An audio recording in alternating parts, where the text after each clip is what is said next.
meeting. I am Laura Pennybaker, Deputy Director of Transportation Planning here at the California Transportation Commission, or the CTC, and I will be our meeting facilitator for today. I wanted to start by acknowledging that this roundtable effort is being led by the CTC in partnership with the California State Transportation Agency and the California Department of Transportation. But of course, the main reason we are able to be here today is because you all as roundtable members and stakeholders have generously agreed to provide your time, expertise, and input. We are honored by your engagement in this effort, so thank you. I do want to note that this meeting is open to the public and that we will be taking public comment on each item after roundtable members have concluded their questions and discussion. So before we get started with our agenda items, we will handle a couple housekeeping items. So Bridget, could you advance to the next slide, please?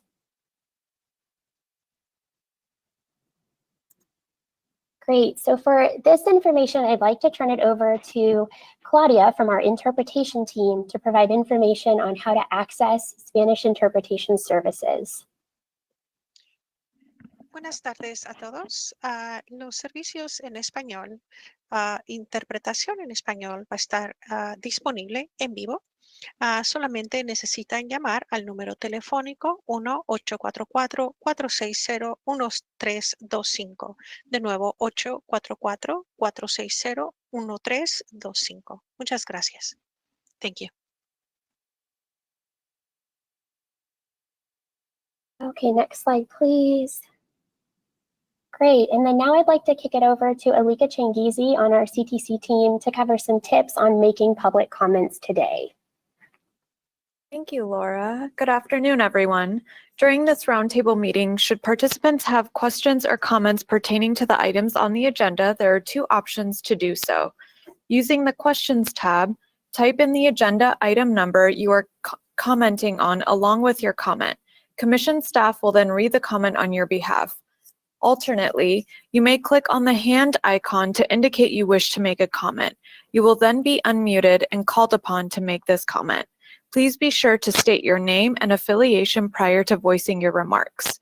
Once you have been unmuted, please do your best to be concise with your comments. Additionally, please make sure that your comments add new information. If you agree with the comments of a previous speaker, simply make that statement. Since we often have many speakers, we ask that you make your point in 3 minutes or less. If for some reason you have many speakers, if for some reason we have many speakers on a topic, we reserve the right to limit comments to 1 minute. Please note that you will not be able to turn on your camera while making your comments. Thank you. Thank you, Alika. Okay, next slide, please, Bridget. Okay, so the first official item on our agenda today is a roll call, which will help us establish which roundtable members are present. So I will ask our Commission Clerk, Doug Remedios, to please call the roll. And let me preface by saying we've tried to move all of our members over as panelists, so they should be able to unmute themselves. If for some reason we haven't moved you over yet, I call your name, go ahead and use the raised hand feature and we can get you moved over as soon as possible. Okay, for roll call, Carolyn Abrams.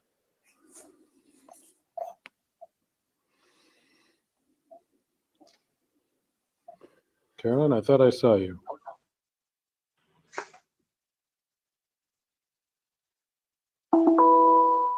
Carolyn, are you there?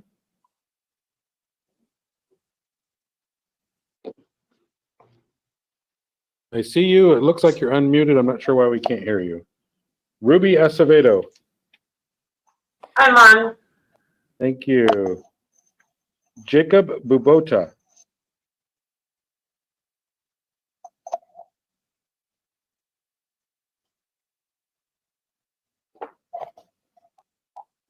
Keith Bergthold.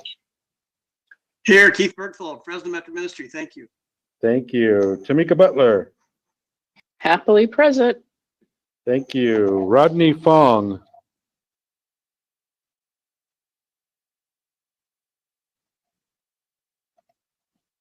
Naila Pope Harden.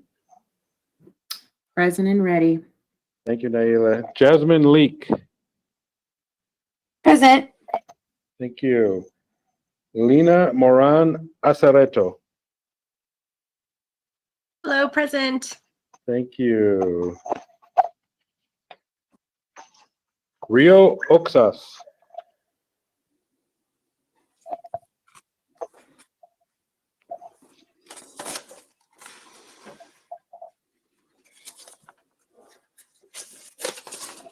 Stephanie Ramirez.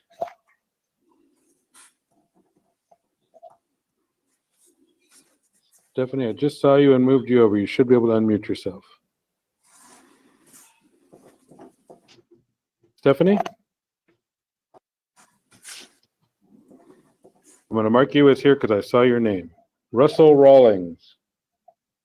Present. Thank you. Leslie Sanders. I'm here, thank you. Thank you. Connie Stewart. Sure, thank you. Thank you. Elizabeth Thompson.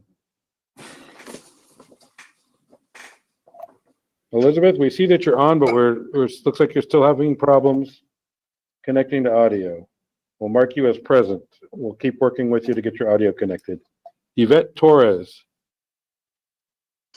Present. Thank you. Randy Torres VanVleck. I am present. Thank you. Kiana Valentine. Present. Thank you. Jared Wright.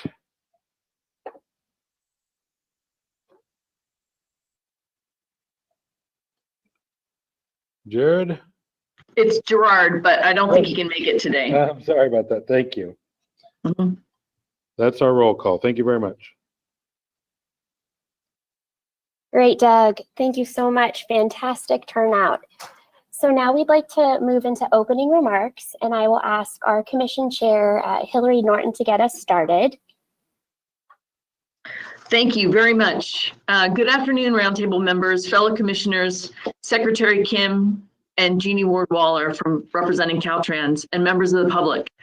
I'm delighted to welcome you to the first meeting of California Transportation Commission's Equity Advisory Roundtable. And I'm so pleased to see so many friends and long admired advocates as members of our Equity Advisory Roundtable today. I'm joining you today from Los Angeles, and as we begin this event, I want to acknowledge the original inhabitants of this area, the ancestral tribal land of the Tongva people. The California Transportation Commission vows to create mobility opportunities for all Californians, especially those from underserved communities, to thrive in all aspects of life. In January of this year, the Commission approved a racial equity statement vowing to prioritize equity and inclusivity in transportation planning and to hold ourselves accountable for the harms of the past. That statement committed to empowering this Equity Advisory Roundtable to help inform transportation decision-making. The Commission began forming the Equity Advisory Roundtable last summer with a desire to facilitate deep learning amongst our commissioners, staff, and partners regarding transportation equity topics. The COVID-19 pandemic and the harrowing murders and global protests that have broken open our collective consciousness and souls highlighted existing social and racial disparities, including transportation disparities. For example, individuals who are dependent on transit for their transportation had to rely on reduced services during the pandemic. And while transit has been shown to be relatively safe, traveling with others presented concerns for those who were especially vulnerable to the coronavirus. We have the opportunity to approach transportation moving forward in a way that better considers the needs and challenges of underserved communities to accessing safe, clean, and affordable transportation. And to address the fact that despite reduced driving during the pandemic, last year, there were over 3,700 deaths in California's roads and sidewalks, an increase over 2019. This will be the first of an anticipated 6 public roundtable meetings.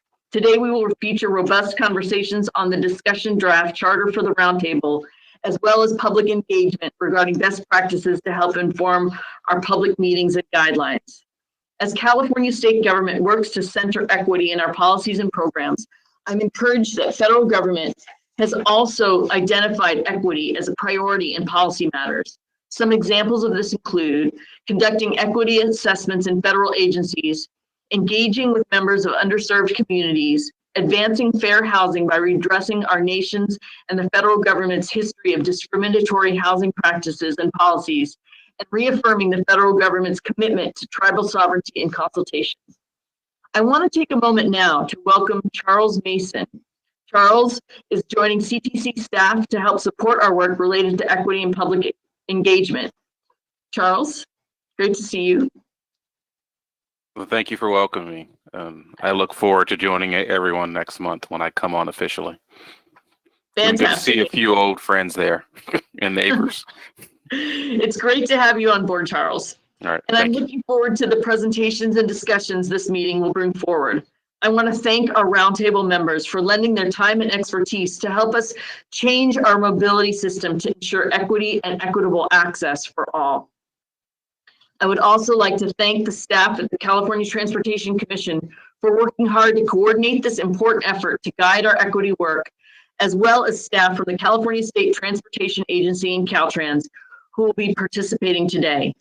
Thank you very much. And with that, I'd like to turn over the microphone to Secretary David Kim to provide his opening remarks. Well, thank you very much, Chair Norton. It's great to see you as well as members of the Equity Roundtable, commissioners and members of the public. This is a really important gathering, and so glad that this effort is beginning. Let me start with a very brief overview of the California State Transportation Agency, Calsta. I'll keep it brief since my colleague Avital Barnea will get into more detail. But in a nutshell, Calsta was born in 2013, so we are a relatively new creation.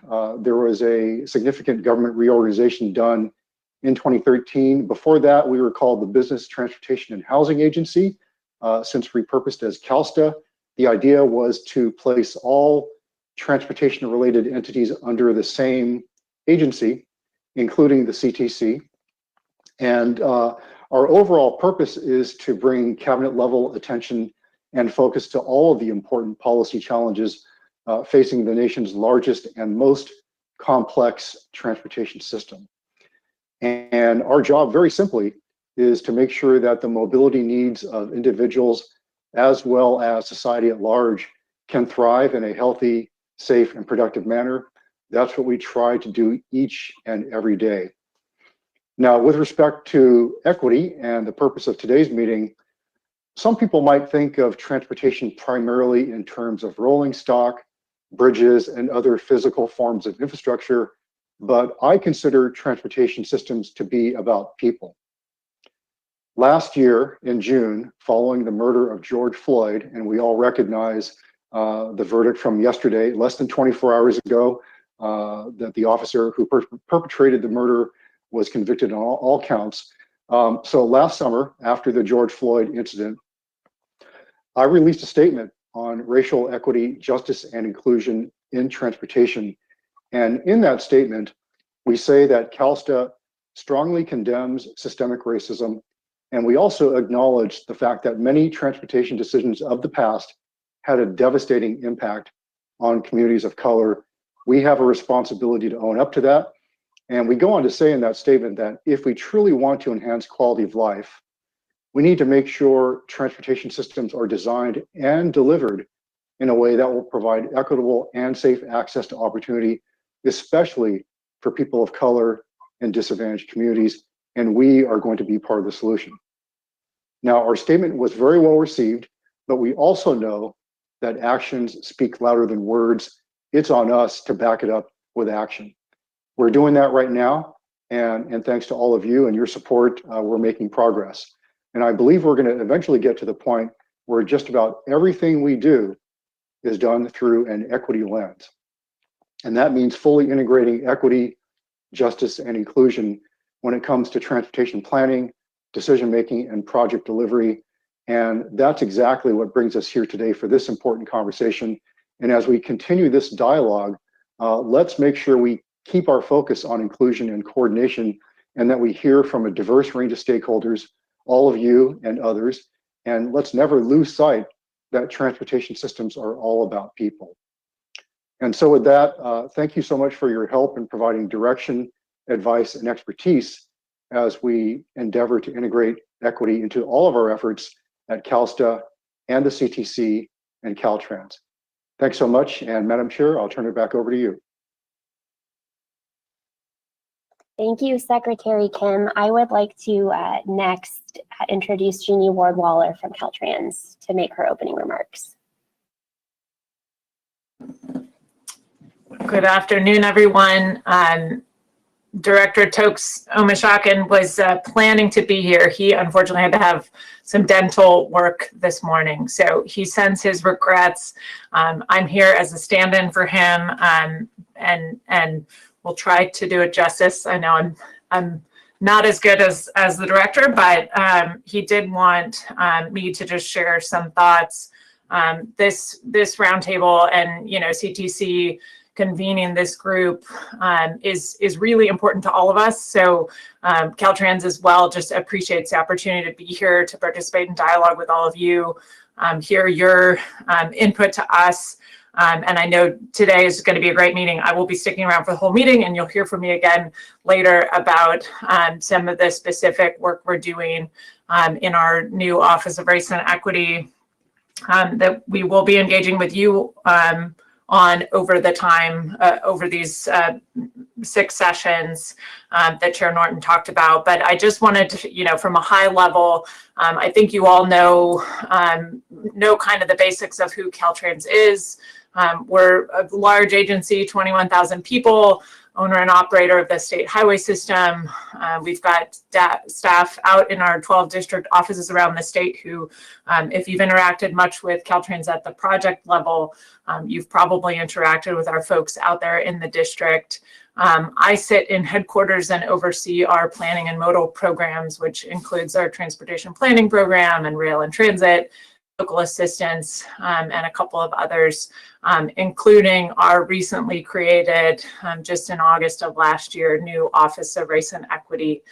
So we've also, I believe, I can't see all the participants, but I think we also have Amar Sid here joining us today, who is the program manager for Office of Race and Equity. At Caltrans, we've made really great strides following the lead of Calsta and the Secretary's statement. We also did release a statement last year, really acknowledging transportation's role in some of the systemic injustice in the state and the disparities that our communities experience today, and also making a commitment to change, commitment to do things differently.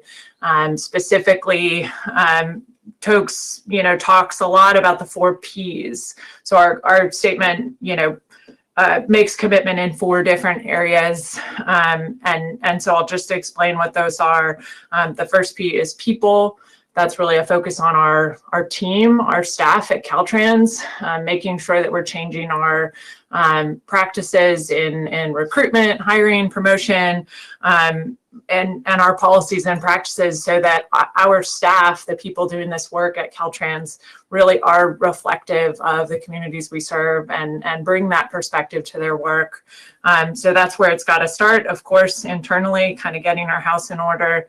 The second P is actually 2 Ps, so we get a bonus there, programs and projects. So this is about, how we engage communities in our planning and in our project development work, making sure that, underserved communities are centered in that work and that we're really meeting their needs. And they have a voice in the programs and projects that impact their lives. And again, changing the policies and programs that govern how we're making our investments in the transportation system, and then prioritizing them as well. The third P is partnerships. So leveraging our transportation investments, we're committed to increasing pathways to opportunity for minority-owned and disadvantaged businesses, small businesses in disadvantaged communities, and also for individuals who face barriers, systemic barriers to employment. And then the last P is planet, and this is really where we put a specific focus on climate, our climate change work, and making sure that that is addressing the needs and resiliency of communities that are likely to be most impacted by climate. So In addition to this statement, I want to just mention, we at the beginning of this year adopted our long-range California Transportation Plan 2050, and also have just recently adopted our department's strategic plan. Equity is central in both of those documents, and for the first time, we have equity, throughout our strategic plan for the department, which I'm, personally really proud of. It shows up as a value for the department and also as a strategic goal. And it's, cross-cutting. We tried to make sure it was sort of woven throughout all of the strategic goals. So it's called out in a number of places. And, I'm just very committed, as well as, all of everyone on my team, to making sure that we really stay true to that and follow through. So those are the things Tokes wanted me to pass on. As I said, I'll share a little more of the details and happy to have discussion on it later, but I'll keep my remarks short for now and pass it back to you, Chair, or to Laura. I'm not sure who's taking it from here. Thanks, Jeannie. This is Laura. I will take it from here. So thank you all for those opening remarks. So next slide, please. All right, so next we would like to provide an opportunity for our roundtable members to introduce themselves. And we hope that you all will be able to share a little bit about where you live and the work that you do. And last month, or actually no, in February, excuse me, CTC, Caltrans, and Calsta staff had an informal meet and greet with some of our roundtable members. And we really enjoyed getting to know a little bit more about them. And we hope that this will give others in attendance today a chance to do so as well. So I will go ahead and call on our members alphabetically by first name. So feel free to unmute, turn on your camera, introduce yourself, tell us where you live, and a little bit about the work that you do. Okay, so first up is Carolyn. Carolyn, are your audio problems resolved yet? Yes, I think so. Hey, Apologies earlier. I'm not sure what was happening, but none needed. We can hear you loud and clear. Thank you. Okay, awesome. Yeah, hi everyone. It's nice to be here. My name is Carolyn Abrams, and I work as a research data analyst at the UC Davis Center.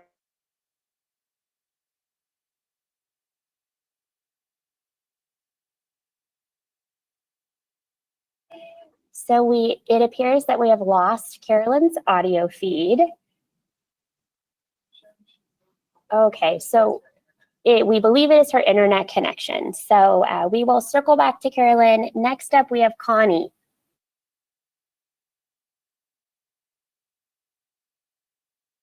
Hi, good afternoon. My name is Connie Stewart. I am the Executive Director of Initiatives for Humboldt State University, and was honored to be appointed as a rural person on the equity thing. My apologies for not turning on my camera. My broadband is kind of low today. I'm a former mayor of the city of Arcata as well, and did a lot of land use planning work with Caltrans when I was here, District 1. I also work very closely with the tribes. My passion is around broadband access and the importance of transportation and the Caltrans right-of-way to providing broadband to communities that have been left behind by the digital divide.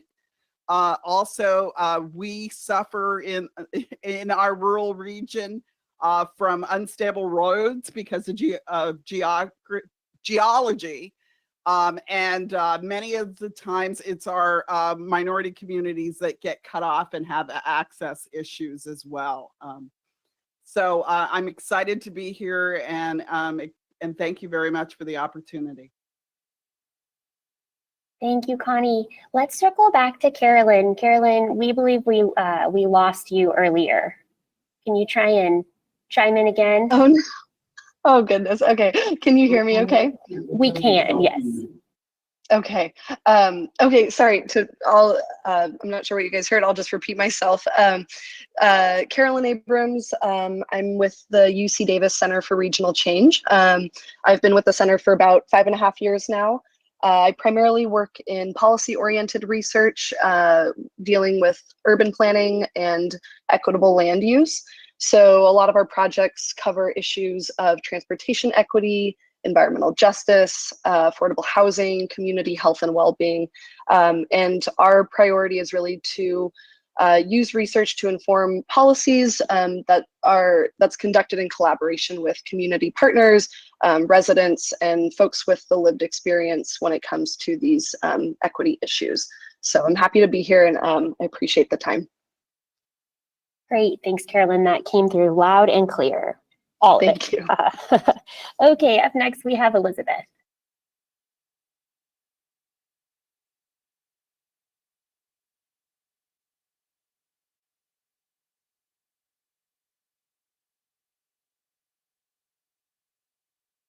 Okay, we may have lost Elizabeth, so we will come back to her. Next up, we have Yvette. Hello. Okay. Before that happened, I also got lost. So if I get cut off, I apologize. Eva Torres Chile. I'm from the Inland Empire, so Riverside and San Bernardino County, specifically in Moreno Valley.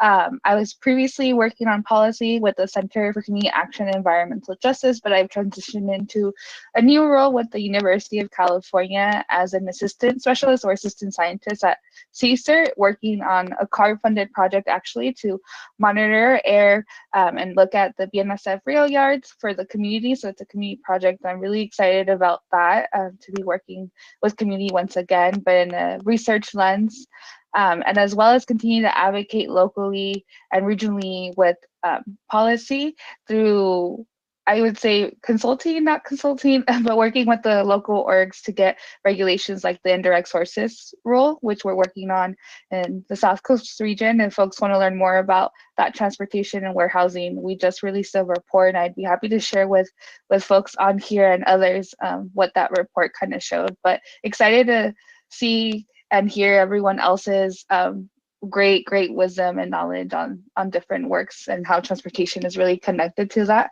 knowing that in my community at least it's very much connected in our access to clean air.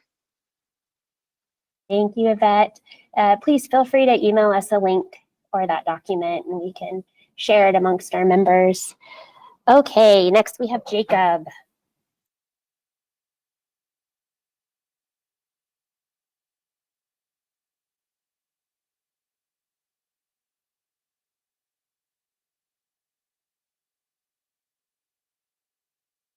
Okay, we might have lost Jacob too. So we are going to go into Jasmine.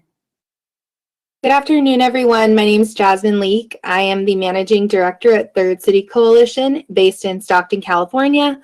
Our organization, we're a civic nonprofit that focuses on engaging the community in civic innovation and urban sustainability projects.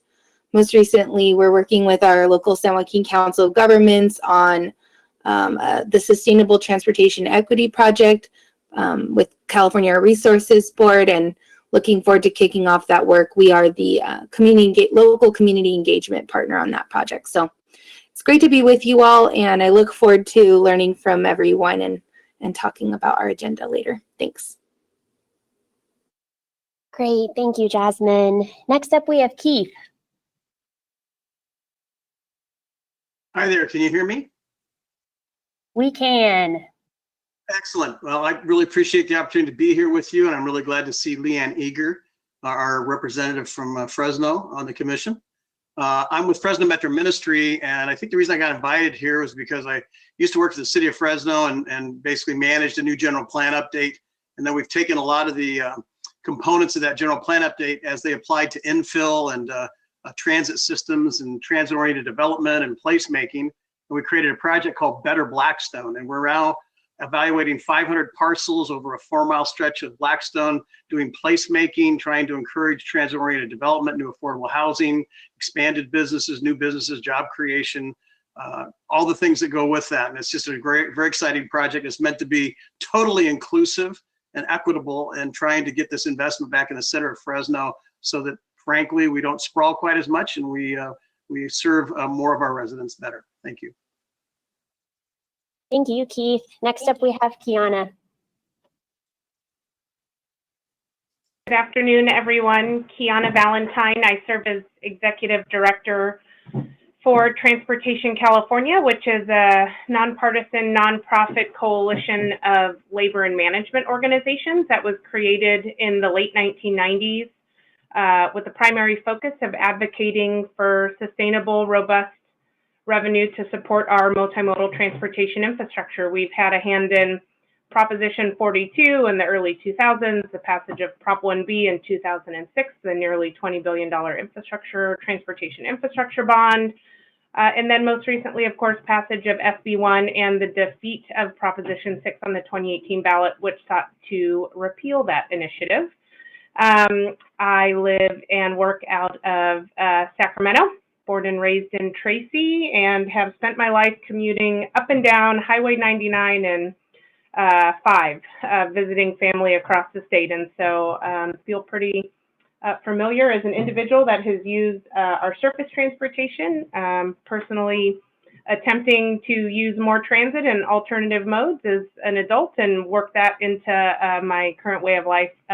My closing statement is my kid's favorite way to travel is the number 62 bus that picks us up right outside of our neighborhood and takes us to downtown Sacramento. So anyhow, pleased to be here.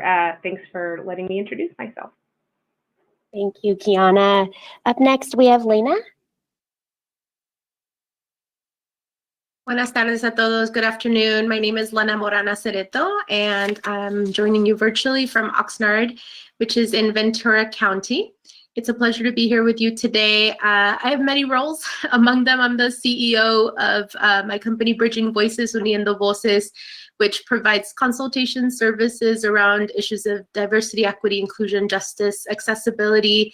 But I have a passion for language justice, which is kind of what drives all of the work that I do.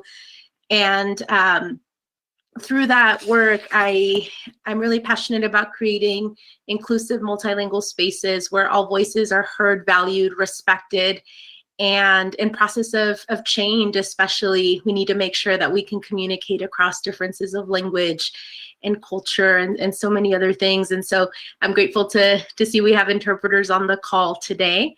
And thank you all for having me. Thank you, Lena. Next, we have Leslie. Good afternoon. My name is Leslie Sanders. I am the Transportation and Land Use Manager for the Trinidad Rancheria. We are located in Humboldt County. I am here today on behalf of the North Coast Tribal Transportation Commission. And I'm just going to use the acronym NCTTC. NCTTC is an intertribal association. We were formed for the purpose of fostering collaborative dialogue on transportation issues. We are all Northern California tribes, and when I say Northern California, I'm not speaking of San Francisco. All of the tribes are a good 6 to 8 hours from San Francisco. The majority of us are District 1 tribes. So if anyone's familiar with District 1, as they had mentioned earlier, our transportation is minimal. Our roads are horrendous. So there's 11 tribes currently on the commission, and we actively participate in seeking out different funding, technical assistance, and training. We're working together to promote safe and efficient modes of transportation. We're here to raise awareness of tribal transportation issues. And so my role will be to represent the North Coast tribes' transportation issues on this panel. Currently, the commission is consisted of Bear River Band of Ronerville Rancheria, the Big Lagoon Rancheria, the Blue Lake Rancheria, the Elk Valley Rancheria, the Hoopa Valley Tribe, the Karuk Tribe, Resagini Rancheria, Tolowa Dene Nation, Trinidad Rancheria, the Wiyot tribe, and the Yurok tribe. So on behalf of all of those tribes, thank you for inviting me to be on this panel. Thank you, Leslie. Next up, we have Naila. Hello, everyone. Ayla Parler. I'm the policy manager at Climate Plan. We are an organization of 60 organizations, partner organizations that all focus at the intersection of climate, transportation, land use.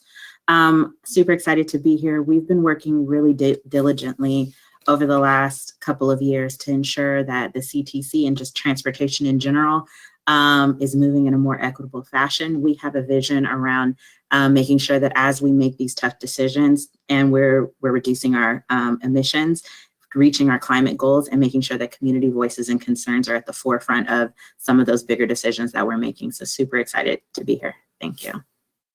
Thanks, Naila. Randy. Hi, everyone. Does my audio sound okay? Yep, we can hear you loud and clear. Excellent. Thank you so much for having me. An honor to be part of this committee, this roundtable here. My name is Randy Torres VanVleck, pronouns he or they, and I'm the Director of Policy and Planning at the City Heights Community Development Corporation. We're a CBO based in San Diego, which is on Kumeyaay ancestral land. City Heights CDC, we're celebrating our 40th anniversary this year. Our organization formed in response to plans by Caltrans to extend a freeway through the middle of the City Heights neighborhood. And so our residents banded together to kind of define a collective vision for the corridor. And in that process, it was multi-generational, multi-decade process. And we're able to secure, what to my knowledge is the only freeway cover park in California and several different regional bikeways and transit lines. So I'm honored to carry that legacy here forward in this meeting. I've been with the org for the last 10 years. And as I mentioned, we are a CBO, but we have a regional impact. We work with a lot of CBOs, community-based organizations that work with underserved communities throughout the region, all the way from the US-Mexico border to Vista and North County. Yeah, thanks again for having me, and looking forward to helping to bring a perspective of the San Diego County region here. Thanks. Thanks, Randy. Up next, we have Rio. Hi there, everybody. My name is Rio Osas. I use they, them, their pronouns, and I'm going to give a little background on myself. I was born and raised in what is now called an Echo Park. It's Tongva Lands. I'm currently still in Tongva Lands. My mom's lineage is from what is now called El Salvador, but it's Tonacatepeque, Cuscatlan, and Ahuapipil lineage there. And on my dad's side, it's Tiquizate, Guatemala, and Ahuapipil and Mayan lineage there as well. And I am co-founder of RAOC. RAOC means to love in Mayan Quechua, but it also is an acronym for race, ancestors, health, outdoors, and knowledge.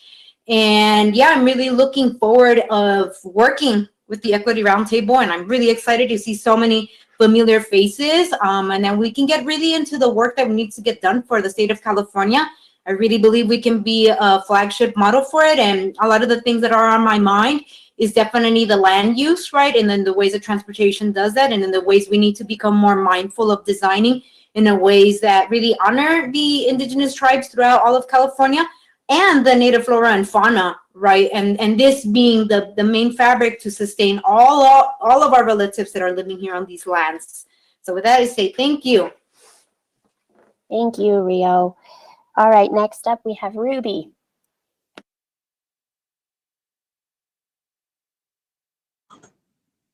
Hi, I hope I'm okay.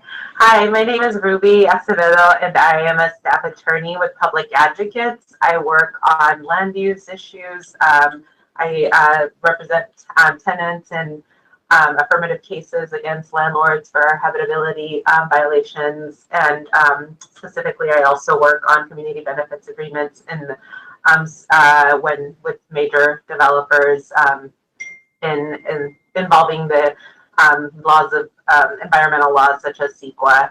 So I do a lot of that work, but I think my heart really is with organizing. I was a community worker with some I think LCJC is what I heard a little while ago, but my roots are really with the on the ground organizing that happened in around 2011 when SB 375 first passed, and many folks on this call might remember a lot of the work that went into the transportation land use arena and the community input that really made a difference actually in the Bay Area, which is where I work now. But I was definitely working out in the Central Valley and on the ground with civic engagement and rural and incorporated communities. So I do have some background there, though my current work is based out of Oakland and the San Francisco Bay Area. Great, thank you, Ruby. Okay, next up we have Russell. Good afternoon, everyone. My name is Russell Rawlins. My pronouns are he and him. And for the purposes of access, I am a white male with brown hair and a mustache, and I am also wearing silver framed glasses. And I'm currently kind of in my office area. There is a large box behind me. Thank you, everyone. I'm really glad to be here with so many of you, some familiar faces in the crowd as well. I am the statewide community organizer at California Foundation for Independent Living Centers, or CFILC. CFILC's mission is to build the capacity of California's 28 independent living centers. Independent living centers are not places where you live. They are service and support organizations for people with disabilities throughout California. They are federally funded and are part of the legacy that built the ADA and so many pieces of the transportation access infrastructure. I am here to ensure that the work is accessible. I personally have been a heavy user of public transportation. I'm dependent on public transportation. I moved from an area. I grew up in Texas and was in Northwest Houston, a transit desert, as it were. So this is a very personal issue for me. It was the first issue that I actually gained some advocacy experience in. Back whenever I arrived in 2001, I showed up at Resources for Independent Living, which is the local independent living center. And I don't know if it was the first visit or the second, but very quickly I was asked by the executive director to show up in front of a news camera and talk about the importance of transportation. We were discussing the local Measure A, which is our transportation fund here in Sacramento, and that's back in 2001. So it's been a great experience. I've been very active locally with our Transit Riders Union and having conversations with Regional Transit, our local transit provider. For us at CFILC, one of the things that we are very interested in looking at is the EV conversation and autonomous vehicles. Also, we are currently working with the state to develop a plan for providing transportation for people with disabilities who are having difficulty accessing COVID-19 vaccination. So there's a lot of disaster preparedness and resiliency work that we're very interested in as well. So glad to be here. Thank you. Thank you, Russell. Up next, we have Tamika Butler. Thank you so much. I appreciate you letting me go next. I have a little baby on me that's about to wake up, so I will be going off camera shortly. My name is Tamika. I live in Los Angeles, which is on Tongva land in South LA. I'm super excited to be here. I said that when I did roll call, I said I was happy to be here. And I would be remiss to not express that I'm happy to be here because as a Black person in this country, every day we wake up and go unharmed and are able to breathe and live is a day to be happy. It's been a traumatic, few years, really lifetime, but definitely last few days. And I think whether or not you're talking about someone's inability to walk or run or take transit, or we just saw a group of young men stopped while biking, in New Jersey, and we just saw a young woman lose her life in Ohio, I think as a parent of 2 Black kids, a Black son, a Black daughter. I'm extremely committed to this work for personal reasons. As a genderqueer person, I understand that our experience of transportation is so different depending on who we are, what experiences we have, and frankly, how other people perceive us. I always say it's not exhausting being Black. It's exhausting how scared people are of Black folks, and that includes when you're using transportation or moving about. So like the other members of this roundtable, I am hopeful for the work we can do for the state. I'm excited that you brought us together. As a former CTC member with a record for the shortest membership probably on the CTC, I'm excited to see this initiative, and I look forward to working with everybody on these important issues. Thank you. Thank you, Tamika. Congratulations on that little bundle. Thanks, and sorry to have to be off camera once you start screaming. Totally get it, totally get it. All right, so up next we have Stephanie. Hello, my name is Stephanie Ramirez. I'm an Associate State Director for AARP. And so for those of you who don't know who AARP is, we're a 60-year-old nationwide organization that advocates for the sort of support and connection of older adults so they're able to prosper and live as they choose to. We recognize that transportation is a vital link that connects older adults to their communities. And also my work really focuses on understanding the various modes of transportation options that older adults might need. Whether we have older adults that are still working, ones that require transportation to support their social connection to family, friends, neighbors, and of course, for those that need to go, wherever they need to go. My personal journey with this work is, I like to say I'm a 3rd generation public transportation user. My family immigrated from Nicaragua due to a civil war. My grandmother never learned how to drive, and I have a lot of family members that also rely on public transportation and as well as other modes of transportation.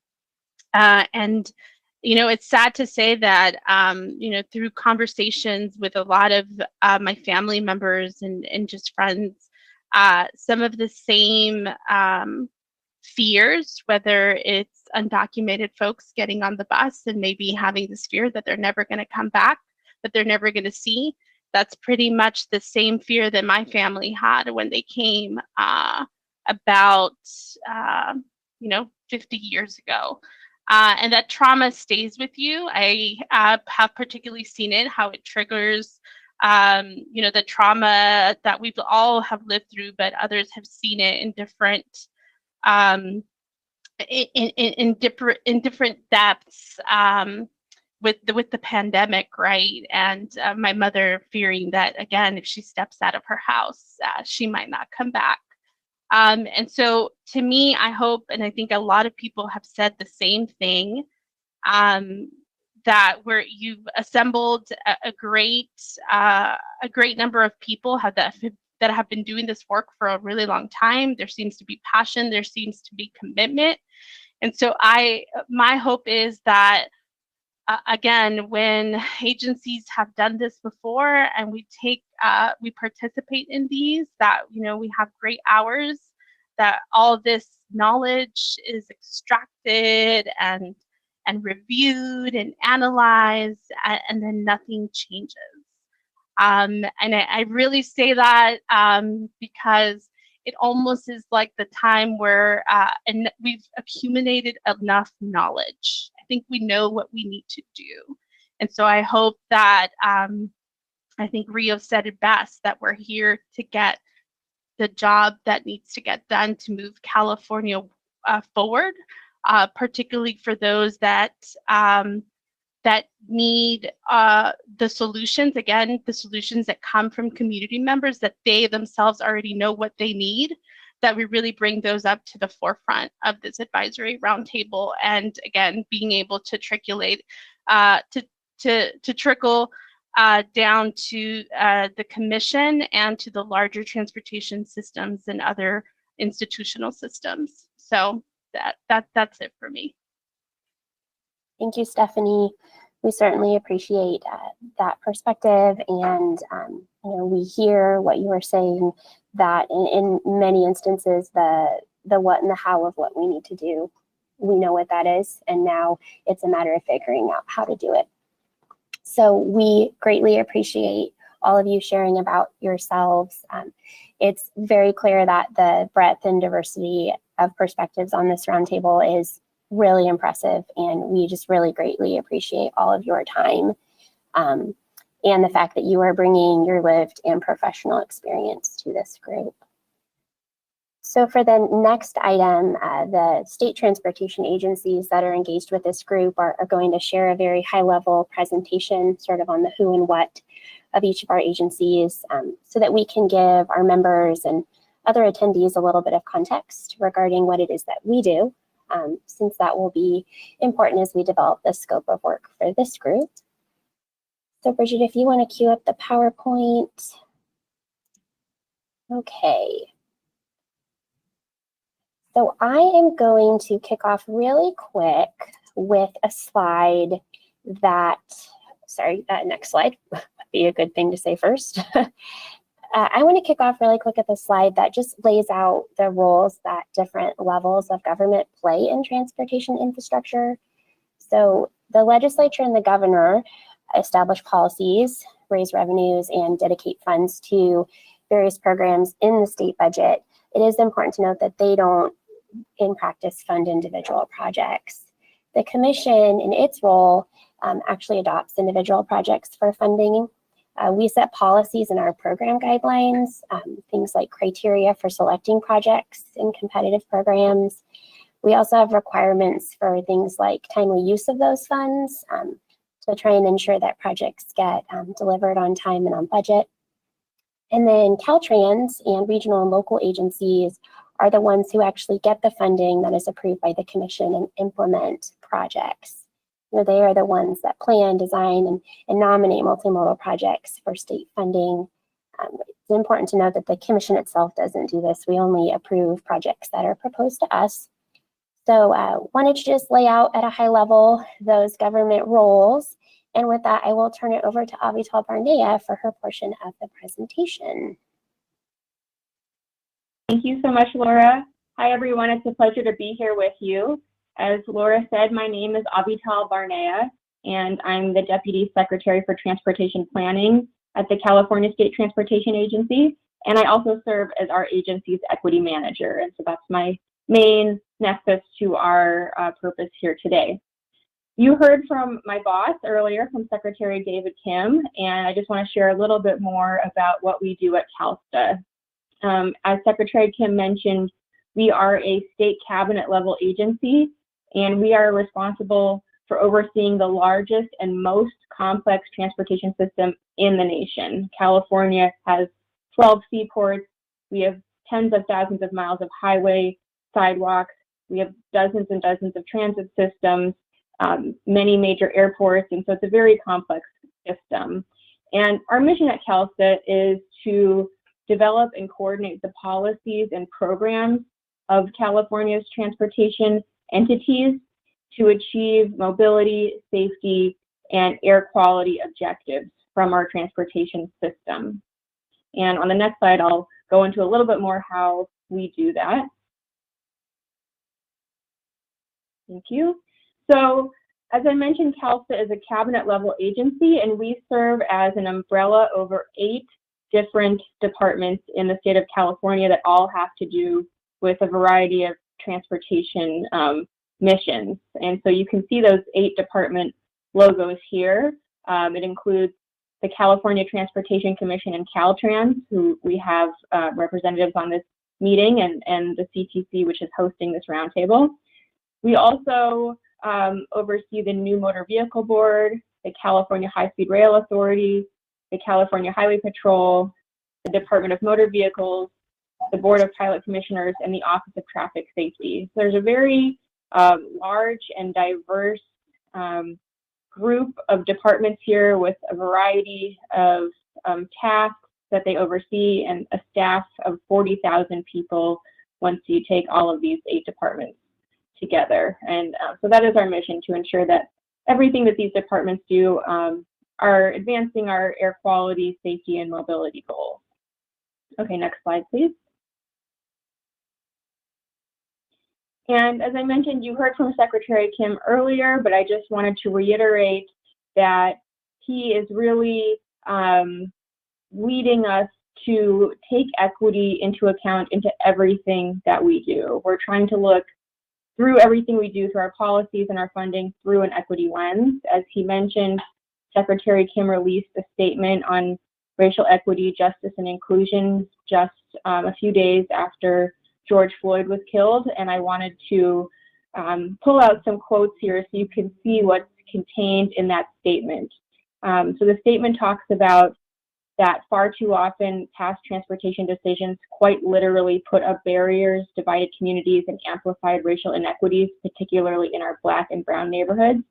We're talking about the construction of highway systems. We're talking about pollution that disproportionately impacts communities of color, and all work to exacerbate racial inequalities. Secretary Kim is leading us in firmly embracing racial equity, inclusion, and diversity in the work that we're doing. And as he notes in the statement, these values are foundational to achieving our vision of a cleaner, safer, more accessible, and more connected future. He's also committed us, and our departments are very much on board of being part of the solution.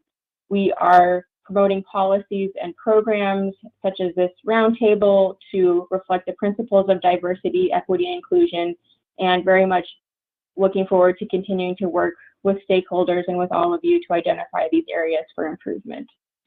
So I just wanted to share a little bit about what we do, and that equity is very much at the forefront of our work at Calsta. And with that, I will turn it over to Jeannie Ward-Waller. Thank you.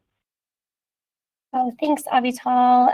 I'm actually going to cut in real quick and do the CTC portion. No worries at all. So, okay. So these smiling faces that you see on the screen make up our California Transportation Commission commissioners. And I did want to provide a quick shout out to the commissioners who have joined us today. As you have seen, Chair Hillary Norton, also Commissioner Rocco Davis, Commissioner Leanne Eager, Commissioner Darnell Grisby, Commissioner Fran Inman, Commissioner Joseph Liu, Commissioner Christine Kehoe, and I believe that's who we have on our roundtable meeting today. So we can get started with just what is the CTC? So we are, oh, sorry, can you go back, Bridget, one more? Yeah, thanks. So we're an independent state entity. We were established in 1978 out of a growing concern for a single unified California transportation policy. As you can see on the screen, we consist of 11 voting members and 2 non-voting ex officio members. 9 of our commissioners are appointed by the governor, 1 is appointed by the Senate Rules Committee, and 1 is appointed by the Speaker of the Assembly. And our 2 ex officio non-voting members are appointed from the State Senate and Assembly, respectively. The CTC is a small agency. We have a staff of about 35 people, and we are led by our Executive Director, Mitch Weiss, as well as our Chief Deputy Director, Tanisha Taylor, both of whom are on this meeting today. Okay, so next slide, please. So what does the CTC do? We basically exist to do a number of things. We advise the legislature and the administration, and we do this primarily through recommendations that we make in our annual report to the legislature. We also develop planning and program guidelines. We fund multimodal transportation projects. We help ensure project accountability. For example, that might look like us monitoring projects that we are funding to ensure that they're delivering the investments that they promised to within the budget and the time frame that the project proponent committed to. We also evaluate performance outcomes for projects in our programs. A recent example of this is the use of project level performance metrics in applications and project implementation reporting for some of our Senate Bill 1 competitive funding programs. We also do a number of other things. We're in charge of overseeing the Road Charge Technical Advisory Committee. We have a role in right-of-way matters, and we also approve tolling authorization as well. So next slide, please, Bridget. So in terms of our CTC meetings and events, we like to say the commission conducts its business in public, for better or for worse. We are required to operate under the Bagley-Keene Open Meeting Act when a quorum of commissioners is present. And one of our staff, Karen Parmar, is going to cover more on Bagley-Keene and our commission meetings when we discuss public engagement a little later in the agenda. But we also hold many staff level workshops and meetings that are open to the public too. And while I think it's safe to say that the most important and effective avenue for the public to comment on specific plans and projects is really at the local and regional level as opposed to the state level, we absolutely recognize that the commission provides a valuable public forum in which to discuss statewide transportation policy. And because of this, we are very interested in growing our ability to more effectively engage the public. Next slide, please. So why an equity roundtable? Well, basically because we all know that things need to change in state government and in transportation. And this equity advisory roundtable was really born to address a threefold need. The first being to elevate diverse perspectives in our processes, especially those that have been historically marginalized. The second is to build and strengthen our relationships with community-based organizations, nonprofits, advocacy organizations, and other equity experts and practitioners. And lastly, to advise us on really important matters in our business, such as public engagement, as well as critical efforts that we're undertaking as state agencies, such as our statewide community listening sessions that Caltrans will be hosting and will be assisting with, as well as the formation eventually of an equity advisory committee. So this group is really an integral part of the commission's effort to implement our recently adopted racial equity statement. And this group provides an opportunity for us to partner with Calsta and Caltrans and you all on work that can really help move our state toward more equity-infused transportation policies and investments. And through this effort, we really look forward to collaboratively developing the scope of work for this group. We're going to do that through the development of a charter that we're going to be discussing a little later on in the agenda. So that's a little bit of the who and the what and the why you're here. So that concludes my portion of the presentation, and I will gladly now turn it over to Jeannie Ward-Waller from Caltrans. All right, thank you, Laura, and hi again, everyone. I'm going to give you a little bit of the background on Caltrans and our equity work and what we have coming, because I know we plan to discuss a lot of it with you in the future. So I just want to give you some of the background. My first slide here, just an overview of our agency. I kind of said this already, but just also wanted to show a map of the 12 Caltrans districts, since these are the folks that are really on the ground doing planning and project work. And so you, as I said earlier, will often interact with folks in the Caltrans districts. And we are such a large agency that does take a lot for us to coordinate with all our staff across the state and try to get everybody on the same page with where we're headed.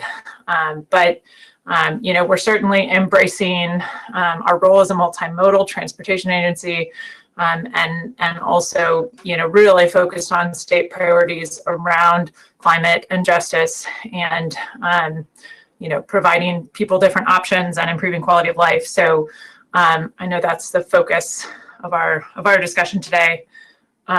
Please jump to the next slide.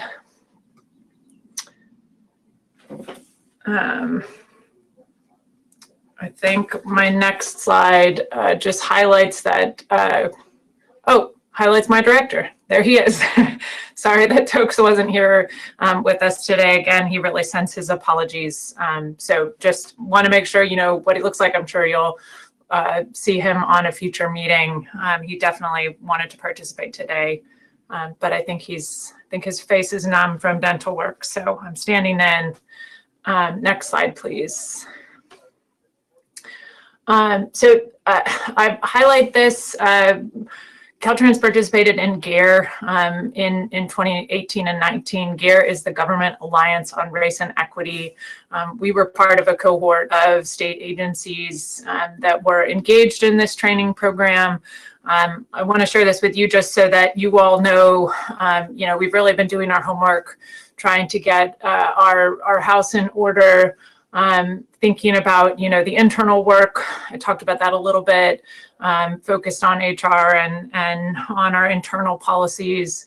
So over the last several years, we've done quite a bit of internal focused work, including drafting a race and equity action plan, which I can, happy to share if you all are interested. It's on our website. But, we've had a number of presentations, conversations with our executive board, and really just put a very big focus on equity and on the history of our agency, the transportation system, and the impact that that's had on communities, especially communities of color. So this is just a little bit of background in terms of where we've been already. If you jump to the next slide. As I mentioned earlier, we also last August established an Office of Race and Equity. Amar Sid, who's here on the meeting with us, is the manager of this office, but there's 10 staff in this office, including our Native American liaison branch, which has been elevated and folded into this office out of our planning. It used to be in our planning division, so we've moved it in here. These are really the activities that the office is focused on, training, educating our huge workforce on these issues, why they're so important, why they need to be central to our work, improving, how we're doing, particularly planning and outreach and engagement, focus on underserved communities, program and policy review. And then I said the Native American Liaison Branch really, works directly with Native American tribes and supports our district liaisons that work with tribes in the district, and making sure we're focusing on, technical assistance and funding, and making sure that tribes are really benefiting from our programs. Next slide. I just have an org chart. Oh no, we took the org chart out. Okay, sorry. I don't think I've seen the latest version of the deck. So just jumping to what we're doing now and kind of where we're headed. We've been doing a lot of training internally. Those are going well. We're trying to really get, past just sort of the basic Equity 101 and get into some really advanced training focused on different job functions within the department. But the training piece is a really big task. Our director Tokes had a whole series of videos, virtual kind of discussions, one of which Tamika was able to participate in. So thank you, Tamika. But those have been shared and watched and are part of our sort of education to all of our staff on these issues. The equity index is one area of work that I hope, to engage with you all on, but we're really just getting started on this. This is an item that is also called out in Calsta's Climate Action Plan for Transportation Infrastructure, or CAPDI, the draft CAPDI plan. But, looking at a whole range of transportation and socioeconomic indicators to help us prioritize projects. That's going to take us some time, of course, because it needs to be vetted. We need to be, engaging with the public and our partners in developing the index. So we're just at the conceptual phases now, but we certainly know that, things like access to vehicles, access to transit, roadway fatalities, a whole range of really transportation specific indicators need to be part of our decision-making process. We're investing transportation dollars. And then the last thing on this slide that I just want to mention is We're working with several other agencies, including the Natural Resources Agency, on looking at the names that have been assigned to freeway facilities and other markers on our highways, and making sure that we are evaluating those and potentially renaming some that have association with, racist history or some history that we want to look at a different light, with a different light. So that's another activity we're working on and is just getting going, but I know that will be a big effort for us as well. And I think I have one more slide, hopefully. Yes. Okay. Sorry to talk so much, but the last thing I just want to highlight, because this is a collaborative effort between Caltrans, CTC, and Calsta, we're engaging in community listening sessions this year. So we've got a consultant contract that we're just about to execute, and we'll be subcontracting with community-based organizations around the state to hear from communities and really try to understand their needs better. And yeah, I imagine at this point, we're likely to do them virtually, or at least the first few virtually until it's safe to have in-person meetings again. But this is another big priority, I know, of my director and of all three of our agencies. So more to come on this, and I know we'll have discussion on it at a future meeting as well. I think that's all from me, Laura, if I've got my slides right. So pass it back to you. Great, thanks, Jeannie. And thank you, Avital, as well. So right now I'd like to create some space for our roundtable members to come forward and, ask any questions they might have, provide any comments or feedback on, maybe what they've heard so far in the meeting, or if there are any questions just generally about our three agencies and what we're doing. If you are interested in making some comments, just go ahead and unmute yourself, pop your camera on, and let us know.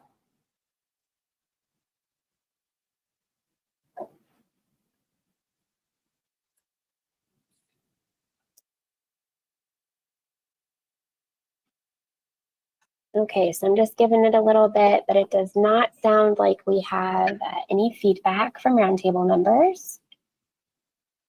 Oh, Russell, I did see you come off of mute. Are you interested in speaking?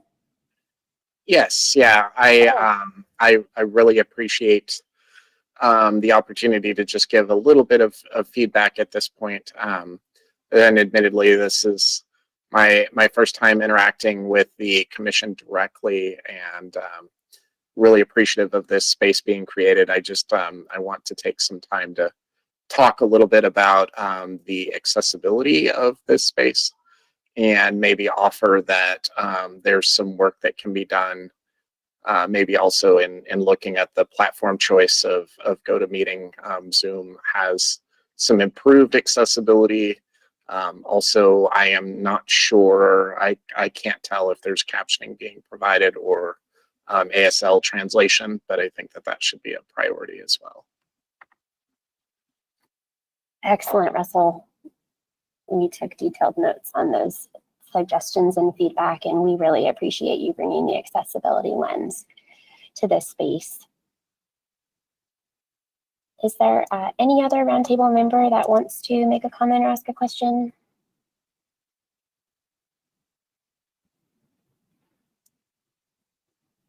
I'm not seeing anyone at this point come off mute, unless Keith, are you interested in speaking?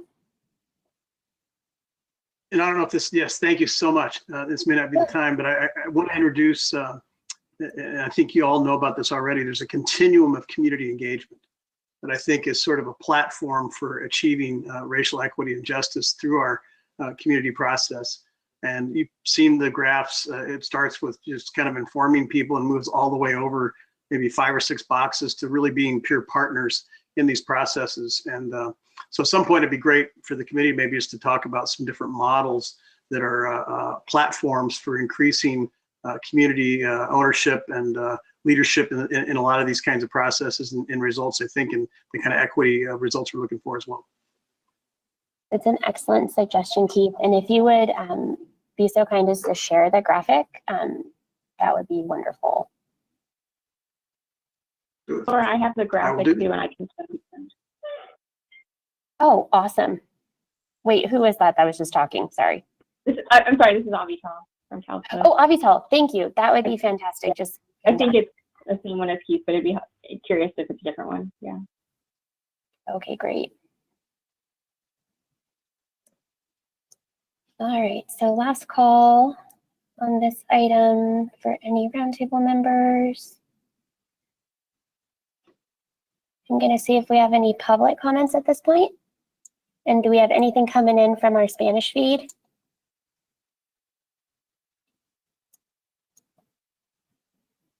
Okay, does not appear so at this. No comments from the phone so far. Thank you. Okay. So we can move on now to the next item. All right, so now that we have shared some context regarding our agencies and what we do, we're going to pivot to focus on co-creating the scope of work for this body. And to lead that discussion, I'm going to turn it over to Bridget Driller. Thank you, Laura, and good afternoon, Roundtable members and others who have joined us today. My name is Bridget Driller. I am the Assistant Deputy Director for Planning at the Commission, and I'll be providing a brief presentation on the discussion draft charter that Commission staff has prepared and is greatly looking forward to Roundtable member feedback.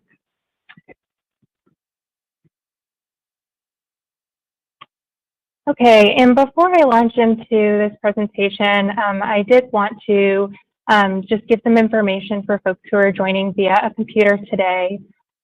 We have posted the discussion draft charter. It's available via our agenda.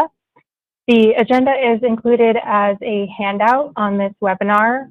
It is also posted on the Commission's website under workshops. And the materials for this meeting are hyperlinked. So if you hover over agenda item 5, you should be able to click on that and bring up the draft charter. I will be going over key sections of the charter today, so I'll be showing that via my screen, but just wanted to provide that information for the full document. So this is an overview of the different sections that we've included in the discussion draft charter. In bold, although it's a little bit difficult to see, I've included the sections that I plan to talk about today in more detail. So that includes the purpose, scope, and roles and responsibilities. So I'll provide more information on those sections, but we are happy to discuss any section of the draft charter today. So on your screen, you should see the proposed purpose of the Commission's Equity Advisory Roundtable, which is to elevate diverse perspectives in the transportation process and enhance relationships with local, nonprofit, and advocacy partners. And I also wanted to mention that a key goal of this effort is to inform staff recommendations to the Commission related to specific equity activities that we'll talk about more under scope. So under scope, we have proposed that the Roundtable will advise the Commission on 3 key topics, including public engagement best practices to inform the Commission's public meetings as well as our guidelines. Second, the formation of community listening sessions that the Commission is developing in partnership with Caltrans and Calsta. And third, the development of an equity advisory committee. We've also included in the discussion draft charter some ideas for other topics that we think could be appropriate to discuss in this public forum. So these are suggestions for possible topics that we could cover at a future Roundtable meeting. They include ideas for topics to feature at future public meetings of the Commission, like our regular Commission meetings, or joint meetings with the Air Resources Board and Housing and Community Development. proposed revisions to the Commission's planning and program guidelines to be considered during the next update of those guidelines, and recommendations for how the Commission may implement its racial equity statement, which is posted on our website. So we will be looking to the Roundtable members today to let us know if they're interested in any of these topics in particular, or if we've left anything off this list that you're interested in discussing in the Roundtable effort. The last section I wanted to talk about is the roles and responsibilities section of the discussion draft charter. And very simply, for the Roundtable members, we hope that they will attend the public meetings of the Roundtable to provide their perspectives. I've also included here how we expect that Commission staff will engage in these Roundtable meetings. So we are committed to sharing any meeting notes with Roundtable members prior to posting publicly to ensure that we're capturing Roundtable member feedback accurately. And next, Commission staff will be working with the Roundtable to try to build consensus towards recommendations. However, we recognize that there are many Roundtable members with differing perspectives. So what we will endeavor to do is to highlight whenever Roundtable members have diverging viewpoints to try to communicate all information to the Commission as well as to the public. So that was my last slide. I'm happy to toggle via these different slides to show the language. But at this point, I will ask the Roundtable members if they have any questions or comments.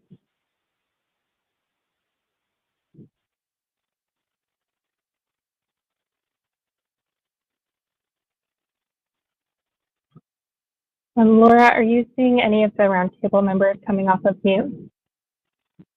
Not yet.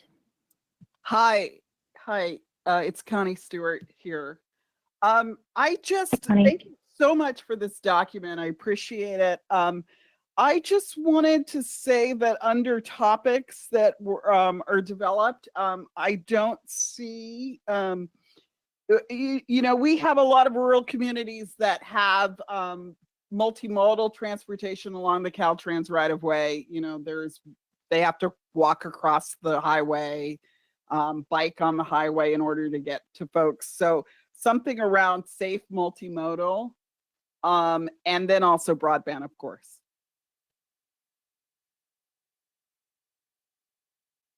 Thank you, Connie. And just to be clear, you're talking about under the scope section for what this group might advise on? Yes, yes. Okay, thank you. I believe that Leslie came off of mute. Leslie, did you have a comment? I do. Thank you. So in the purpose section, it states that the purpose is to elevate diverse perspectives in the transportation process. And then it lists local, nonprofit, and advocacy partners. I am not sure where you assume that tribal partners fit in that. Are you looking at us as advocacy partners? Because we're definitely not local. So, Leslie, I think that's an excellent point. And I think what we can do, this was just an oversight on our part, we can add Native American tribal governments to this list. That would, I think that would help to be more inclusive of recognizing tribe sovereignty. Thank you. Yeah. Thank you. I want to hop in at this point because I also Yeah, Leslie, you nailed it. That was definitely one of my concerns, but I guess one of the questions I'm having here, because it says local nonprofit and advocacy partners, but I don't know how, I feel like part of what's missing, well, one, what Leslie lifted up, but also just naming the actual community versus like the, you know, corporates or agencies, right? We got to name, you know, and a lot of people have been using Black, Indigenous, people of color communities, right, to name, or low income, disabled communities, etc. But I think it might be better to think about the communities as far as peoples versus agencies. That's a thought. I don't know what others think, but it would feel right. And definitely tribal relations. I think that, like Leslie said, I definitely co-sign that. Yeah, this is Stephanie. I also will support Rio and Leslie's feedback. I think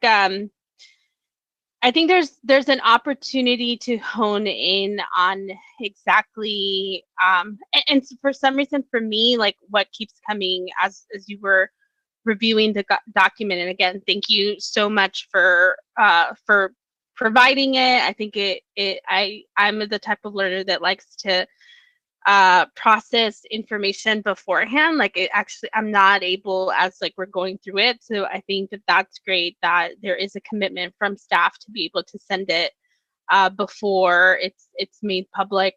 That I feel like there could be, and again, I'm assuming that perhaps this is information, this is something that will be done once the committee, which is another objective of this body, is put into place. Like it almost seems like what Rio and Leslie are talking about is the absence of an equity definition, because you know, the heart of the work is being able to, it really is to you know, really think about the systemic racism that the system is perpetuating, right? And so you're having these diverse perspectives to really talk about that. So it's not, the purpose isn't just to elevate these perspectives. It's like, what is the work that needs to be done? And so I think for me, I don't know, again, if that's been defined, if in the future it's going to be defined, but that's really imperative to really understand and hone in on exactly what, again, to me, is the purpose of the roundtable. Thank you, Stephanie. I'm seeing a lot of support from Rio for that comment and support in the room here. And thank you so much for bringing that point up, because that was something I had in my notes and fully skipped over. So that was a piece of feedback that we received from another roundtable member in advance of this meeting, was the need for an equity definition, which has really resonated with commission staff. And so when we are incorporating changes after today to the draft charter, which we will recirculate with you all, we will include an equity definition, and I'm sure we will be relying on your feedback and help to try to make that as inclusive as possible.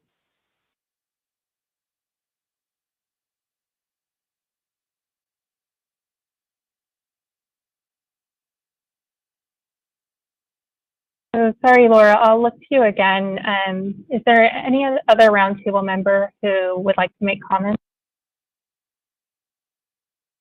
I guess since we're on this slide of purpose, and I'm gonna just highlight it. I know that for now this is how it's going to be, but I know I've sat on plenty of advisory committees, and you know, right here it says over a series of virtual meetings to inform staff recommendations to the commission related to specific equity activities. And I think it's great that we recommend, but one of the frustrations that I have faced over and over in time immemorial and variety of these committees is that there's no actual accountability to follow through on equity, right? So if like this roundtable committee, or obviously I think we're going to be building out a committee, it doesn't actually have teeth beyond advising and recommending. It definitely is more hurtful and damaging to the relationships that we're trying to foster, right? Which is like to enhance the relationships with, which I know that's going to be worked on. but yeah, I think we need to see what other forms of accountability can be met versus just advising and recommending. Thank you, Rio. Nayla, did you want to jump in? Yeah, I want to hop in right on that point that Rio just made around accountability. And I think about, like, just because of the times, right? I'm reflecting about the verdict that came out yesterday.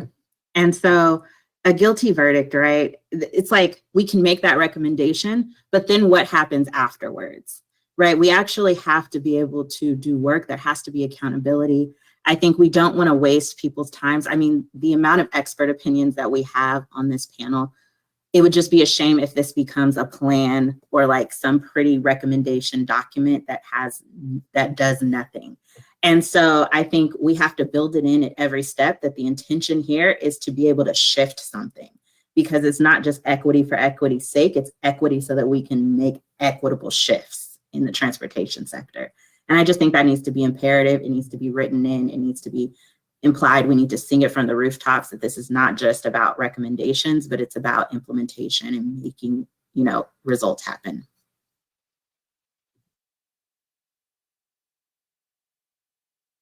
Thank you, Naila. Again, seeing support for that comment from Rio. And this is definitely feedback that I can take back and discuss with my team about how we could reflect in the document. So we can do. Oh, go ahead, sorry. Laura.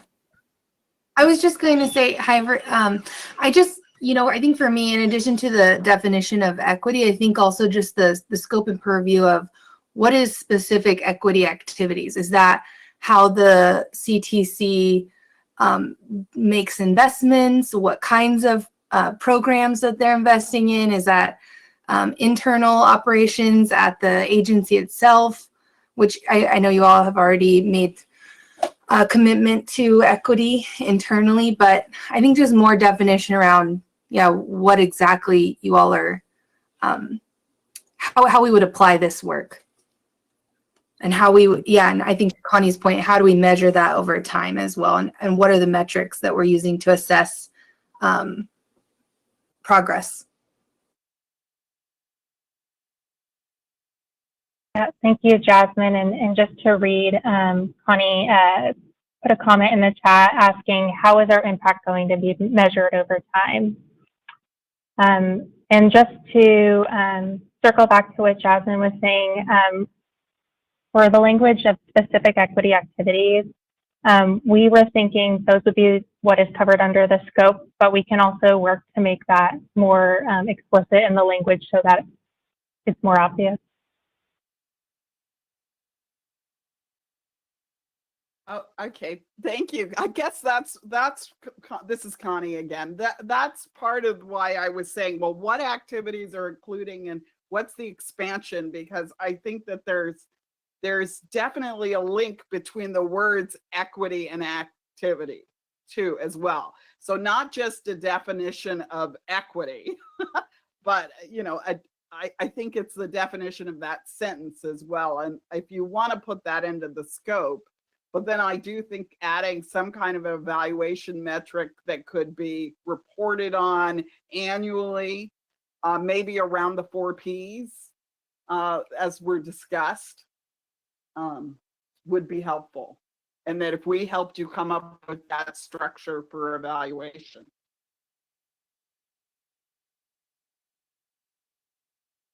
Thank you, Connie.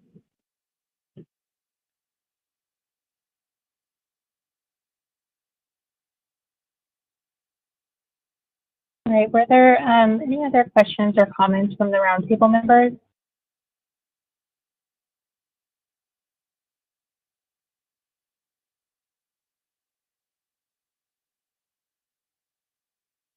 I'll jump in since I haven't heard anybody else. I'm trying to hold myself back, but yeah, just as far as the scope, I definitely think that there's quite a bit of more massaging that needs to get done on this, but I think this is a pretty great start. I think the development of an equity advisory committee is pretty clear, especially with what we just defined in the previous purpose. The one that I'm a little bit, I don't know if it needs to have another line item, but the public engagement practices, right? Again, I think where I get nervous around engagement is that you may engage people to know about these things or put input, but if things, again, don't get actually, codified in some way, in a way that actually shifts to Naila's point, we lose what actual equity is at the forefront. And beyond public engagement, I'm looking for the lack of better words, public empowerment, right? Like, actually, what does it look like to put the public as the leaders of the decision-making body, right? What does it look like to actually shift power? So I don't know what that looks like, but I do think there needs to be some exploration around power and how that needs to be shifted to the public's hands so that things are done in ways that don't, continue to perpetuate some of those racial disparities, which, to the point of David Kim highlighting his presentation, so what does it mean to do that? Hi, and Thank you, Rio, for that feedback. Oh, sorry. Was that Leslie? I just want to jump in with Rio's comments. I think while I agree it needs to get back into the hands of the public, and I don't know, I think we have to be very careful with that said, as far as the public having power with regards to tribes, because the majority of the tribes that I represent and the tribes within my commission, we have so much division and racial inequity within our communities that if we allow too much public in power, the tribes will never be able to secure a better future for their people. Will never be able to protect the sovereignty. We'll never be able to move forward with the majority of our projects because there still is so much racial inequity within the communities. We are surrounded by a lot of the rancherias are surrounded by other cities and towns. We are small rural communities. And unfortunately, there still is a huge amount of racial inequity and division within our small community. So I think we need to be really careful about where we put the public power.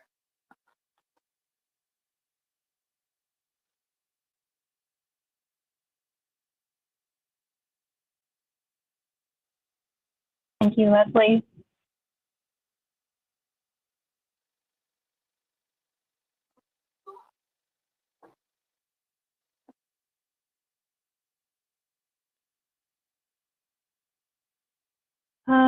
So do any of the other roundtable members have additional questions or comments?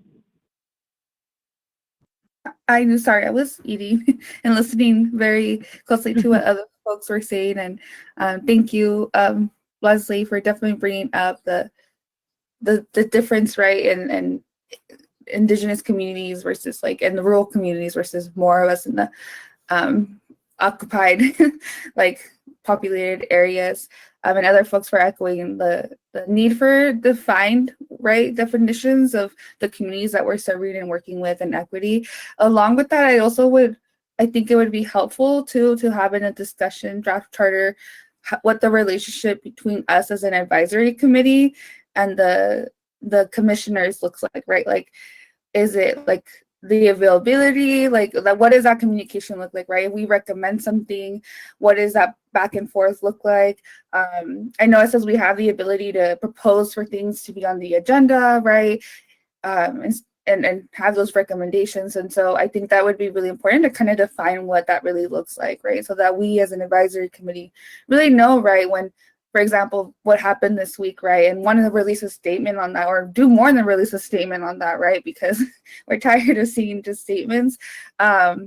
It's like, how do we push those recommendations, and how do we, I guess, process that, or yeah.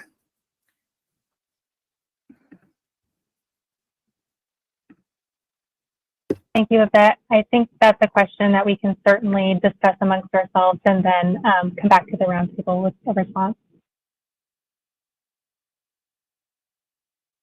Yeah, so I'm going to have Laura read something from the. Oh, so I did just want to highlight that, Rio, you typed something in the chat that was very related to this. So I wanted to just give you a chance, if you felt like you wanted to represent that, to give you a chance to do that really quickly. Okay. No, thank you, Laura. Yeah, so no, Leslie, I think that's a really great point about the precariousness of what public engagement can do, right? And I think what I think about, I was just talking to folks out in Fort Collins, and it's, you know, it was tribal folks with the city of Fort Collins, and definitely talking about a lot of, you know, broken treaties, right? And so what it makes me think about is also like ways that maybe we are proactively thinking about Indigenous sovereignty, and what does that like nation to nation relationship look like, and ways that, you know, we can, better work to protect those needs of the tribal nations, right? But it also makes me think of other, you know, communities that are disenfranchised within California, you know, and thinking about, what does it mean to have Black reparations for a lot of our Black relatives who, you know, have asked for that time immemorial, or, you know, or immigrants, or undocumented folks, and the rights they need. So, yeah, I mean, like I said, I think what needs to be teased out and is just a little bit teasing out of what those communities are and what those communities' needs are, and that the ways that we can work through that. So that's all I'll say, but thank you, and definitely would love to hear other people's perspective on that.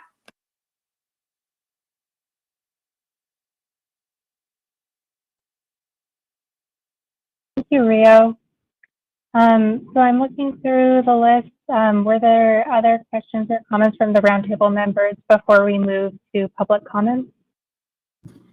I have one thought around the development of an equity advisory committee, because I definitely, that is the end goal for me. That's or not the end goal, but that's, you know, the first big milestone, I guess. And I just want to be clear about where the scope of the roundtable ends and the work of the committee begins, because I would hate to make decisions in the roundtable that then impact the committee later. You know, that the committee may want to be making decisions around definitions of particular things moving forward. So more clarity just around like how this committee dissolves, and how this roundtable dissolves, and how the committee is being formed. So we can kind of set clear boundaries. Yeah, and Naila, maybe I can just respond to that briefly. So we are planning to discuss the formation of an equity advisory committee in great detail at a future roundtable meeting. So I think we will be looking to the roundtable members in some ways to help us understand, you know, we're hoping to put together a recommendation for what the committee looks like, but that recommendation might leave some things open and some things closed. So in terms of how this effort might flow into an equity advisory committee, currently we have scheduled 4 public roundtable meetings, and we're planning to have a total of 6. So we have 2 more meetings that we'll be scheduling. And our vision is that this roundtable body might flow into or inform a future standing committee. So anyways, that's just a little bit of background, but definitely looking forward to having a more robust discussion moving forward.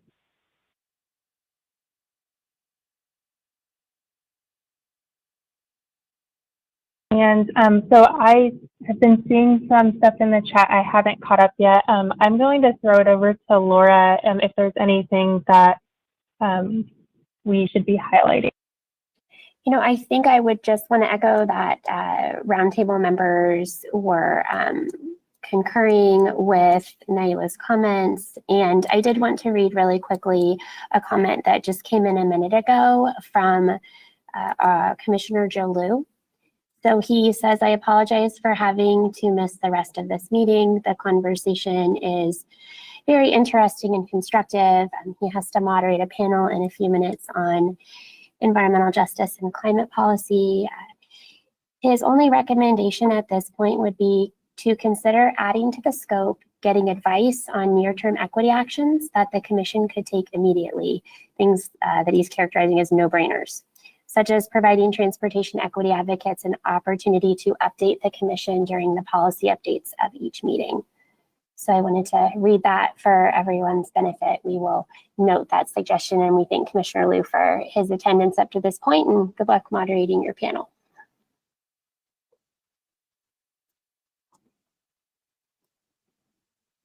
Thank you, Laura. And I think at any point, if members of the roundtable or the public have ideas for actions that would be sort of low-hanging fruit, we are more than happy to hear those today or via email, however you want to communicate that to us.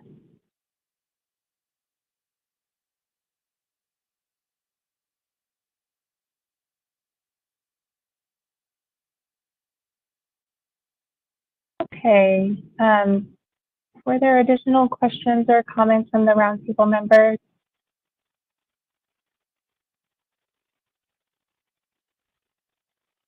I'm not seeing anyone unmuted. Feel free to interrupt me if you want to come on.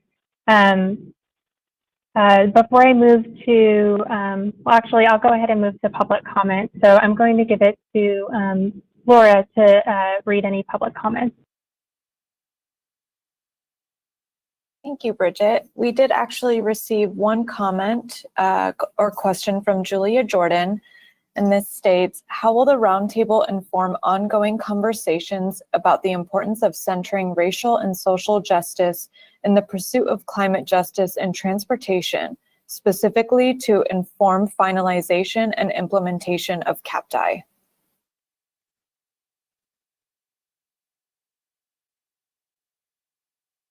Thank you for that question, Julia. And I'm not sure, Laura, if you have a response, or we could also bring a response back.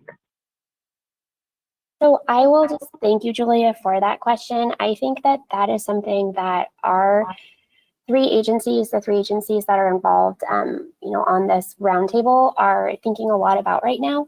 And I would appreciate if we could, take that question back, talk amongst ourselves a little bit more, and provide you a response after we've had a chance to discuss it a little bit more.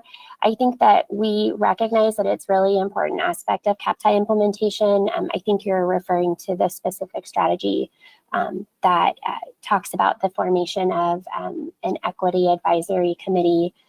And so we're very cognizant that that's something that we need to be figuring out how to implement. And, we look forward to providing you some, an answer and some points, maybe in writing we can follow up with an email or perhaps share it out as well at our next roundtable meeting.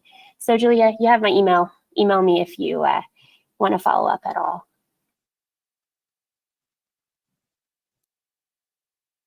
Laura, and I do want to recognize that Randy has joined us. Do you have a comment, Randy? This time, thanks. Sorry about that. I had one thing that I forgot to say. I'd like to bring up too, which is I had completely forgotten that we have arranged to brief our roundtable members on the CAPTI. And I think that what we can make sure we do is think about Julia's question as we go into that meeting and help provide some clarity on that. So just wanted to round that out.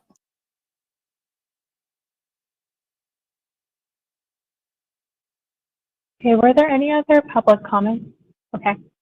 And were there any comments or questions on the Spanish feed?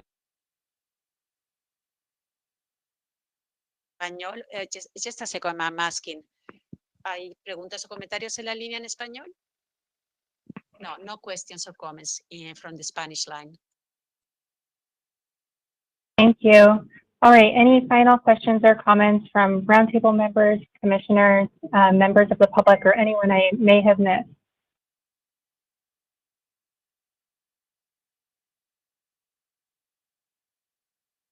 Bridget? It's Keith. Yeah, go ahead. Thanks. Just really quickly, I don't know why I didn't think about this sooner. And Leanne is very familiar with this. Our community foundation, Central Valley Community Foundation, is really doing, I think, some seminal work on defining what kind of community engagement will support racial equity and inclusion. And they're applying it to 18 different investment portfolios that include some of the kind of land use transportation work we're trying to do, as well as a whole bunch of different things. I feel like this equity committee, equity advisory committee, our roundtable would be informed well about people that are struggling with it at that local level. They've got some very high caliber consultants. They've been able to get some foundation money into this in a way that I think they are doing some trailblazing in terms of how you might take some of these to scale in a county or a region like the San Joaquin Valley. So I just wanted to present that to you. We might want to consult with the Central Valley Community Foundation and their DRIVE initiative and the work they're doing on community engagement and racial equity and inclusion.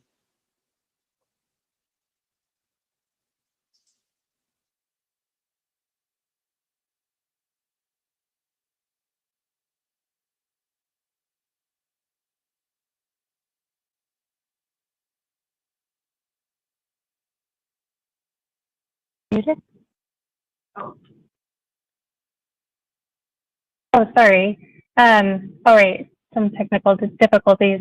I do see that we had a couple commissioners come on screen. So Chair Norton, did you have a comment or question?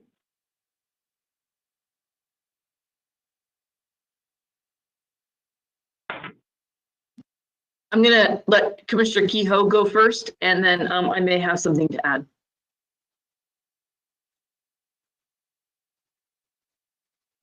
Thanks, Commissioner Norton. I've been in listen mode for most of it, but I have a little time now to be on camera. So, you know, I just want to thank people for their participation. The discussion has been excellent. It was great to see Tamika, been a while. She looks wonderful. And the issues that we're dealing with here, especially in light of recent events that everyone has mentioned, is you know, incredibly important. I was very pleased to see Secretary Kim at the beginning of the meeting, and the Caltrans representation. I mean, this is something that we cannot solve it in this roundtable or in the next 50 roundtables, but we can keep the process moving forward, and that's why I'm here. I'm mostly in a listen mode today, and it's been informative and really enriching. So Hillary and to the staff, thanks for putting it together. And for the community participants that are here, very, very interesting comments. Thanks.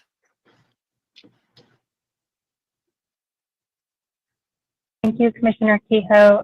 Commissioner Inman, did you have a question or comment?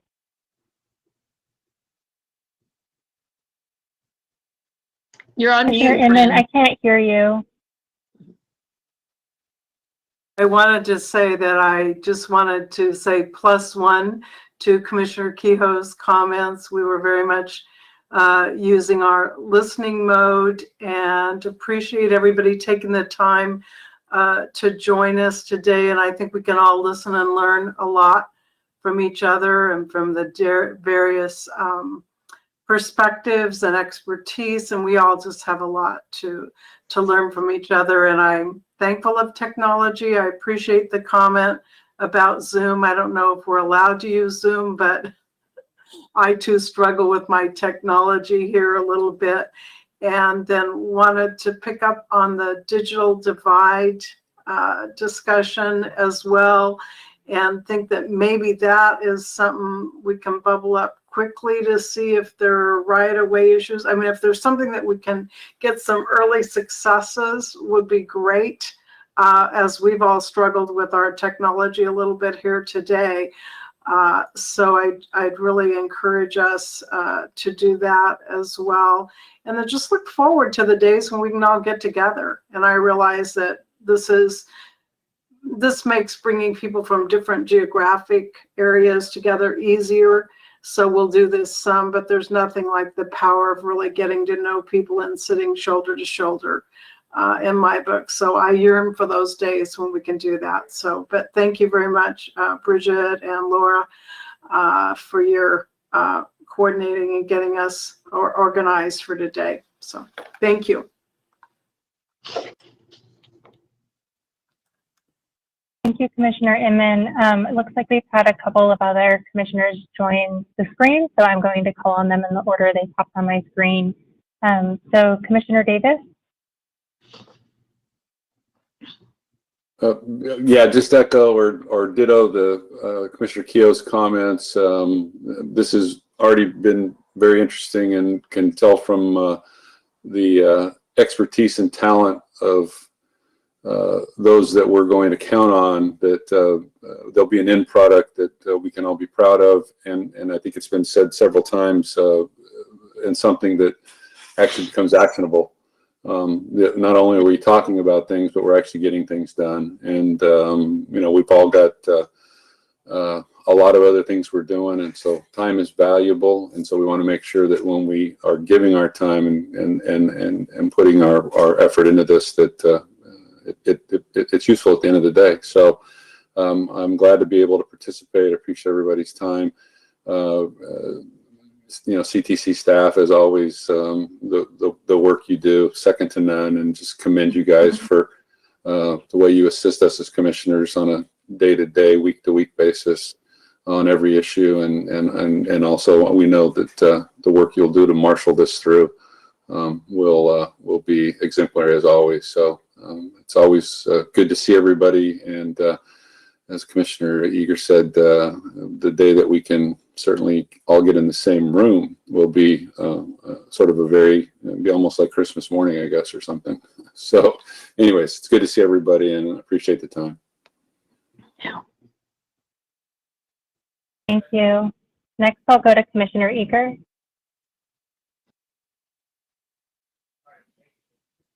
There we go. Thank you. I just wanted to say a special thank you to the Equity Advisory Group for your thoughtful discussion, for all the hard work that you have put into this so far, and to let you all know that we have had these discussions on the commission, that this is not just a group to sit and listen, that we actually do plan to have an action plan when this is over, so that your hard work is not meeting just to meet and it's falling on deaf ears. That when we started this whole thing, we said, you know, we didn't want to do it if it was just going to be that you all do the work and we just listen, that there had to be a actual action plan at the end of this. So we do want to thank you all for all those discussions today and all of the discussions that you're going to have in the future. We appreciate it. No. I just wanted to end by saying hello to my colleague, Tamika Butler. We were appointed on the same day, and it's wonderful to see her and her new baby, and the fact that all of you are coming together to talk about the work that needs to be done.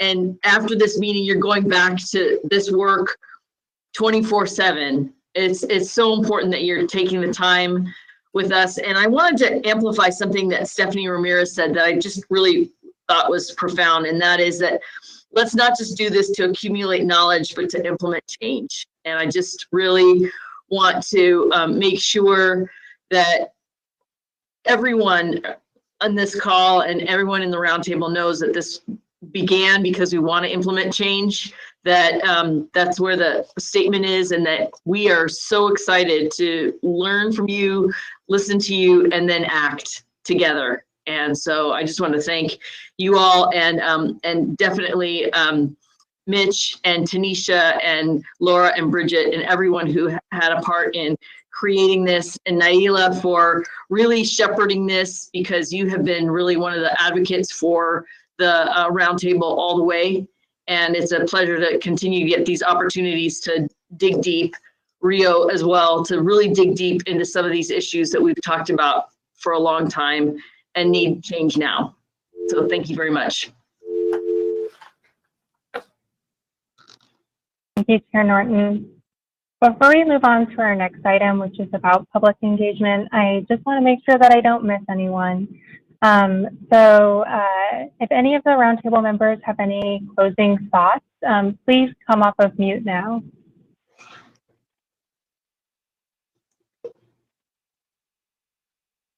Okay, hearing none. I do not believe that we have any. Oh. Sorry, this is Tamika. Yeah, go ahead. I just wanted to say I appreciate you guys creating the space, and I too have been in listen mode mainly because of that crying baby of mine. But just, I think we were all really moved by Stephanie's comments earlier, and I think the comments of everybody on the committee, and just want to do one more +1 for making sure that this is not just extractive, but proactive and very action oriented.